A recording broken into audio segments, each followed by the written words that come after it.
So today we will discuss about myocardial infection. उसका जो relation है स्टेबल अंजाइना और अनस्टेबल अंजाइना से वो हम रैपिड रिवीजन कर लेते हैं। देन उसके बाद मायोकार्डियल इन्फेक्शन की टाइप्स पे आते हैं जो कि नॉन एसटी एलिवेशन है और एसटी एलिवेशन है।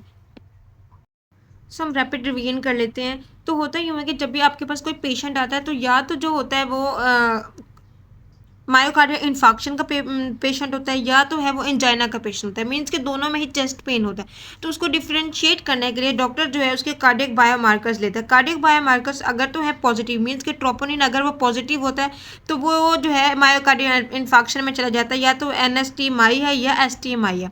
लेकिन अगर उसका ट्रोपोनिन लेवल जो है नेगेटिव है तो वो एंजाइना में चला जाता है, या स्टेबल एंजाइना या तो अनस्टेबल एंजाइना। तो फर्दर जो है जो इसमें स्टेबल एंजाइना और अनस्टेबल एंजाइना में डिफ्रेंशिएट कर लेते हैं कि स्टेबल एंजाइना में होता है क्या कि पेशेंट जो है वो पहले स्टेबल होता है, मीन्स उसको कोई पेन नहीं होता। जैसे ही वो कोई मसल एक्टिविटी करता है या तो कोई एक्सरसाइज करता है तो उसको पेन स्टार्ट हो जाता है, और उसका जो पेन है उसको ट्रीटमेंट के लिए क्या देते हैं कि उसको रेस्ट देते हैं, और जो उसका जो पेन था मीन्स उसके लिए हम उसको क्या देते हैं, कोई भी नाइट्रोग्लिसराइड्स दे देते हैं, नाइट्रेट्स दे देते हैं, जिससे उसका पेन रिलीव हो जाता है। तो इसका ट्रीटमेंट यूँ था। लेकिन अनस्टेबल एंजाइना में होता क्या है कि पेशेंट जो है वो ऑन रेस्ट कंडीशन में ही उसको क्या हो जाता है कि without any activity on resting position पे उसको जो है पेन स्टार्ट हो जाता है। तो उस हालत में जो है वो इमरजेंसी कंडीशन होती है और उस पर मेडिकेशन जो है वो कोई भी असर नहीं करती। तो वो उसको कहते हैं अनस्टेबल एंजाइना।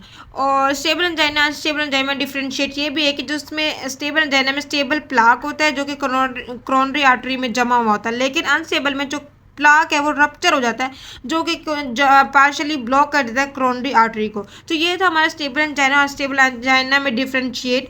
और इसके अलावा फर्दर ये देख लेते हैं कि अनस्टेबल एंजाइना में हमने देखा है कि जो एंजाइना और मायोकार्डियल इन्फेक्शन है उनमें जो कार्डियक बायोमार्कर्स का डिफ्रेंशिएट है। बाकी इसमें ये है कि अनस्टेबल एंजाइना और स्टेबल एंजाइना में यूँ है कि जो अनस्टेबल एंजाइना होता है उसमें जो ECG होती है उसमें नॉन ST एलिवेशन होती है, उसमें जो ST सेगमेंट है वो एलिवेशन नहीं होती। इसी तरह हमारे पास जो NSTMI है उसमें भी जो ST सेगमेंट है वो एलिवेट नहीं होती। तो इसी तरह अक्सर जो अनस्टेबल एंजाइना है, अनस्टेबल एंजाइना और जो इसके अलावा हमारे पास NSTMI है, non ST segment elevation myocardial infection, ये दोनों जो है इक्वली बनाए जाते हैं। लेकिन डिफरेंस क्या है कि उसमें जो कार्डियक बायोमार्कर्स हैं वो नहीं होते लाइक, और इसमें जो कार्डियक बायोमार्कर्स हैं वो पॉजिटिव होते हैं। So now will resume on our book. तो होता है क्या है, जो हमारे पास अनस्टेबल एंजाइना होता है वो चेस्ट पेन जो है, पेशेंट जो है चेस्ट पेन की कंप्लेन करता है, और जो उसका चेस्ट पेन होता है वो न्यू ऑनसेट होता है, मीन्स के उसकी जो बिगनिंग होती है, स्टार्टिंग होती है, और वो एक्सीलरेटिंग होता है, मीन्स कि वो लास्ट लॉन्गर होता है और उसकी लेस एक्सर्शन होती है, और जो मेडिसिन उसको जितने भी देते हैं उससे लेस रिस्पॉन्सिव टू मेडिकेशन होता है, और जो है ये रेस्ट कंडीशन में ही जो है उसको चेस्ट पेन स्टार्ट हो जाता है। तो हमारे पास इसी तरह हमारे पास ये अनस्टेबल जो अंजाइना है ये जो है स्टेबल अंजाइना से उसकी जो है हिस्ट्री टेकिंग से जो है ना डिफरेंशिएट हो जाता है। मीन्स कि तो हमारे पास जब पेशेंट आ जाता है तो हम उसको जो है हिस्ट्री टेकिंग उसकी जो है कैसे लेते हैं, मीन्स कि हम उसकी हिस्ट्री पूछते हैं, उसकी एज अगर तो वो है उसका जो मोस्टली जो पेशेंट होता है वो मोर देन 65 ईयर होता है। उसके अलावा उसको जो है ऑलरेडी कोरोनरी आर्टरी डिजीज होती है। तो कोरोनरी आर्टरी डिजीज हमारे पास जो है रिस्क फैक्टर्स में आती हैं, और ये कौन कौन सी होती है, प्रीमेच्योर फैमिली हिस्ट्री होती है, डायबिटीज मेलाइटिस का पेशेंट होता है, स्मोकिंग का पेशेंट होता है, हाइपरटेंशन का पेशेंट होता है, और इंक्रीज कोलेस्ट्रॉल का पेशेंट होता है। तो अगर इसमें जो है 3 भी डिजीज में कोई भी किसी पेशेंट में पाई जाती है तो वो जो है उसके लिए ज्यादा रिस्क फैक्टर बढ़ा देती है। देन उसके बाद जो है हमारे पास ASA जो कि जिसको हम बोलते हैं एस्पिरिन, मीन्स के एसिटाइल सैलिसाइक्लिक एसिड जो है एंटी प्लेटलेट मेडिसिन जो हम देते होते हैं एस्पिरिन, अगर उसे पिछले 7 दिनों में ली हुई होती है तो जो है उसकी ये हम हिस्ट्री में राइट डाउन कर लेते हैं। देन उसके बाद हमारी उसकी जो प्रेजेंटेशन है कि जो उसका एंजाइना है हम उसे पूछें कि आपको कितने एपिसोड्स हुए पिछले एक दिन में, मीन्स कि 24 आवर में उसकी जो अगर मोर देन 2 एपिसोड्स है तो हम उसका जो है 1 मार्क्स वो उसका भी ऐड कर लेते हैं। और उसकी ST डेविएशन जब हम इसे देखते हैं तो उसकी जो ST डेविएशन होती है मोर देन 0.5 मिलीमीटर होती है। और इसके अलावा जो कार्डियक मार्कर्स हैं वो जो है इंक्रीज होते हैं, मीन्स कि हम उसका जो कार्डियक मार्कर, अब हमने देखा था कि हमारे पास जो ये जो थे हमारे पास स्टेबल एंजाइना और अनस्टेबल एंजाइना उनका जो कार्डियक बायोमार्कर साथ कोई लेना देना नहीं था।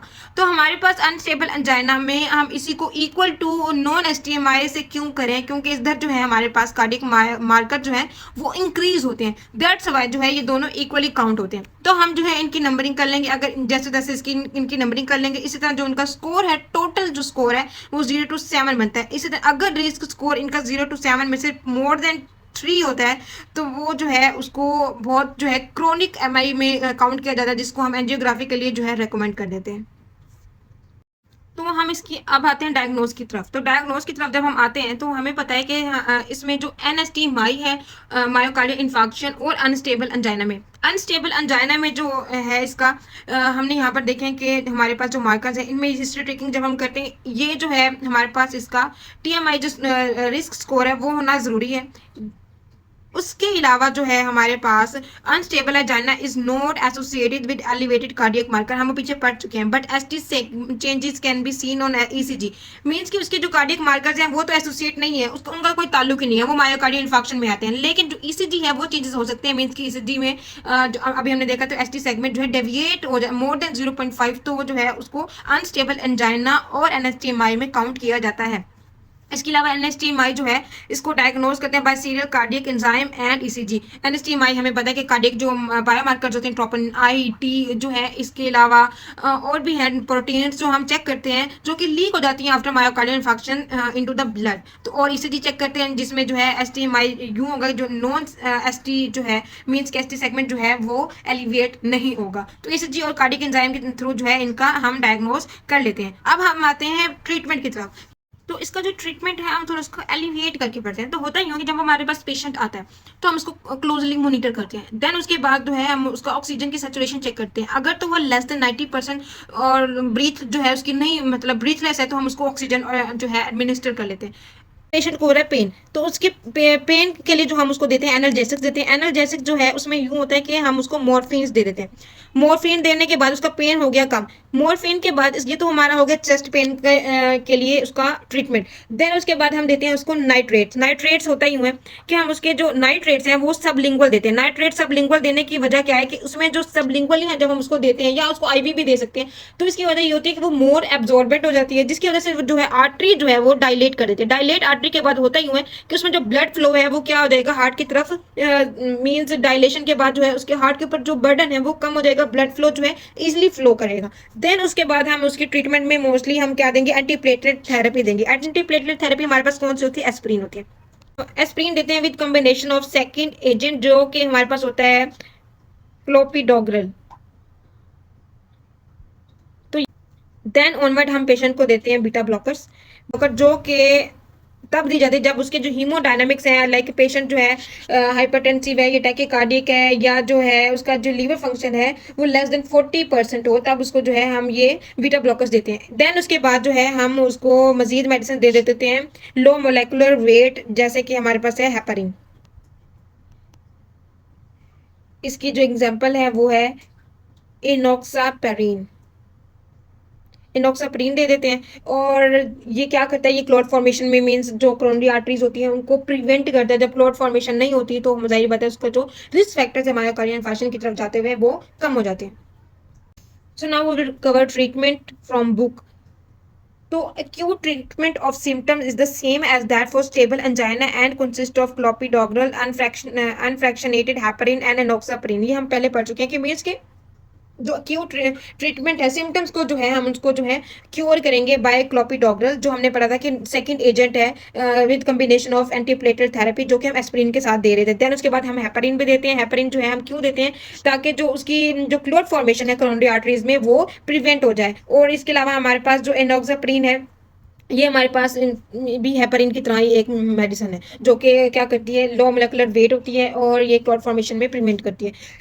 इसके अलावा जो है patient with chest pain refracted to medical therapy, जब उसको जो है उसका चेस्ट पेन जो है वो ठीक नहीं हो रहा मेडिसिन के बाद भी, तो होता यूं है कि हम उसको जो है टीएमआई हमारा जो ये स्कोर था उसके हिसाब से हम क्या करते हैं कि अगर तो स्कोर उसका है मोर देन 3 तो हम और उसका स्ट्रोपोनिन लेवल जो है वो भी एलिवेट है और एसटी चेंजेस भी है लाइक मोर देन 1 मिलीमीटर है, तो इसका मतलब ये है कि पेशेंट जो है वो मोर क्रोनिक है। तो उसके बाद हम क्या देते हैं, उसको हेपारिन देते हैं, आईवी देते हैं, या तो हम उसको सबलिंगुअल देते हैं एंड उसको हम पेशेंट को भेज देते हैं एंजियोग्राफी के लिए। पहले तो है हम पेशेंट को उससे पहले जो है हम पेशेंट को रीवस्कुलराइजेशन करते हैं, मीन्स के जो उसका जो पेशेंट है वो उसको रिपरफ्यूज करते हैं विद इन 72 आवर्स में, जिसको हम बोलते हैं परक्यूटेनियस कोरोनरी इंटरवेंशन पीसीआई। ये क्या करता है, ये अनब्लॉक करता है आर्टरी को, मींस के बाय थ्रू द स्टेंट। तो जब ये भी नहीं होता तो हम उसको सेम एज जो है एंजियोग्राफी के लिए रेकमेंड कर देते हैं। और इसके अलावा जो है इसके जो फर्दर ट्रीटमेंट जो है, पेशेंट जब थोड़ी सी असल ठीक हालत में आ जाता है तो उस पेशेंट को जो है घर भेज देते हैं और पेशेंट को इंश्योर करते हैं कि आप लॉन्ग टर्म बीटा ब्लॉकर्स लें। और इसके बाद जो है उसकी जो मॉडिफाइबल रिस्क फैक्टर्स है, लाइक स्मोकिंग है, हाइपरटेंशन है, हाइपरलिपिडीमिया और डायबिटीज़ है, उसको जो मॉडिफाइबल करते हैं बाय थ्रू अदर मेडिसिन, जैसे डायबिटीज मेलाइटिस के लिए हम मेडिसिन देते हैं। इसके अलावा जो है उसके डाइट का ख्याल करते हैं और उनका लाइफस्टाइल थोड़ा सा चेंज करते हैं ताकि वो मायोकार्डियल इंफार्क्शन की तरफ जो पेशेंट है वो बच सके। हमारे पास कुछ पॉइंट्स हैं जो कि मिस हो गए हैं, जो कि मेरी इस एडिशन जो बुक है आप देख रहे हैं इसमें वो नहीं है। तो हमारे पास एंटीप्लेटलेट थेरेपी जो थी, हमने देखा कि एस्पिरिन तो हम देते ही देते हैं, लेकिन उसके साथ हम जो है सेकंड एजेंट भी हम दे रहे थे, जिसको हमने बोला था क्लोपिडोग्रल। और वो थेरेपी में हम जो है और मेडिसिन भी होती है जिसको हम बोलते हैं P2Y2 इनहिबिटर। तो P2Y2 इनहिबिटर जो है हम कब देते हैं, ये हम तब देते हैं जब किसी पेशेंट को जब एंजियोप्लास्टी हो जाती है, तो उसके जो 12 मंथ है उसके बाद तक हम ये मेडिसिन देते हैं। इसमें होता यूं है कि ये क्या करता है, प्रिवेंट करता है रीस्टिनोसिस ऑफ स्टेंटिंग। तो जो उसमें स्टेंट डाला होता है जाहिर बात है एंजियोप्लास्टी में, तो वो क्या करता है, लाइक जो हम बलून डाल के स्टेंट डालते हैं किसी भी आर्टरी को ओपन करने के लिए, लाइक अनब्लॉक करता है आर्टरी के जो ब्लड फ्लो को, तो वो जो है उसकी रीस्टिनोसिस हो जाती है। तो उसको प्रिवेंट करने के लिए हम P2Y2 इनहिबिटर जो है वो देते हैं। सेकेंड जो है हमने देखा था कि हमारे पास जो हेपरिन है वो हम दे रहे थे मेडिसिन हेपरिन। तो हमारे पास जो हेपरिन मेडिसिन है गाइस, वो क्या करते हैं, वो हम उनको देते हैं जो इसमें पेशेंट जो है नॉन एसटी एलिवेशन है, नॉन एसटी एलिवेशन को जो है हम ये जो है हेपरिन देते हैं। But if the patient have like, ये तो नॉन एसटी एलिवेशन में देते हैं, लेकिन अगर पेशेंट जो है उसमें STMI है, मीन्स के ST सेगमेंट एलिवेटेड है, STMI जो मायोकार्डियल इंफार्क्शन, तो उसमें हम जो देते हैं वो देते हैं थ्रोम्बोलाइटिक्स। थ्रोम्बोलाइटिक्स जो है ये मेडिसिन देते हैं हम STMI को। तो ये कब देते हैं, जब इसमें हमारे पास कोई भी हॉस्पिटल है उसमें जो परक्यूटेनियस क्रोनिक इंटरवेंशन थी, मीन्स के PCI जो हमने देखा था, वो जब है अवेलेबल नहीं होती किसी भी हॉस्पिटल में, तो हमारे पास थोड़ा सा टाइम होता है जब हम उस पेशेंट को शिफ्ट करे होते हैं, तो हमारे पास 2 घंटे के अंदर ही हमने PCI करनी होती है। तो वो जब हमारे पास नहीं हो रही होती तब हम जो रेकमेंड करते हैं, मीन्स कि अगर उसमें हॉस्पिटल में ये जो है प्रोवाइड नहीं किया जा रहा PCI, तो हम तब उस पेशेंट को देते हैं थ्रोम्बोलाइटिक्स। ये हमारे पास बहुत ही जो है MCQs में आता है। और ये कब देते हैं, जब पेशेंट जो है STMI का वो मीन्स कि उसमें ST सेगमेंट जो है एलिवेट नहीं हो। तो ये हमारे पास टोटल था। इसके अलावा हमारे पास yes all points are clear now. Next हम पढ़ेंगे ST segment elevation myocardial infarction.